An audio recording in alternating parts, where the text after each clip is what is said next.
یہ صاحب آپ نے شربت کفور کے بارے میں ذکر کیا تھا،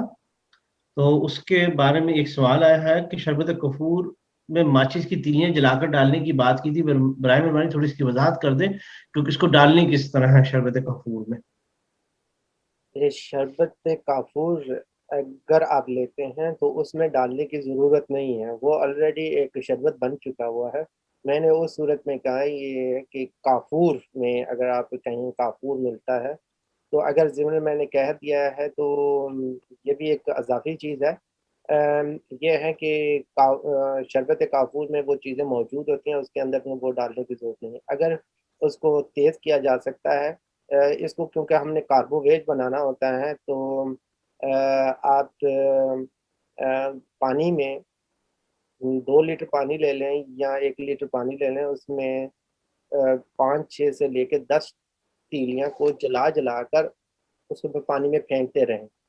اور جو اس کی کالک ہوتی ہے وہ اگر اندر چلی بھی جاتی ہے تو وہ نقصان نہیں دے گی، البتہ وہ جو تیلیاں ہوتی ہیں اس کو آپ نتار سکتے ہیں۔ تو وہ پانی پینے سے جو اکثر جو ہے گلینڈز جو ہیں سوج جاتے ہیں اندر، اور معدے کے خاص طور پر تیزابیت کی وجہ سے سوج جاتے ہیں یا ہیٹ کر جاتے ہیں، تو وہ کاربویج اس کے اوپر کاربن جو ہوتا ہے وہ کاربن جو ہے وہ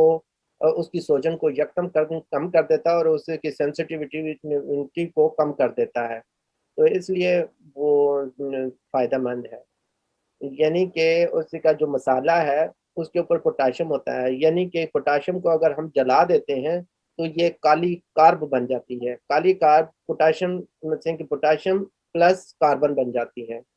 تو کالی کاربونیم کالیم کاربونیکم بن جاتی ہے۔ تو اس لیے جو پوٹاشیم ہوتا ہے وہ بلیڈنگ کو روکنے میں مدد کرتا ہے اور اندر بیکٹیریا کو مارنے میں مدد کرتا ہے۔ جزاکم اللہ۔ ایک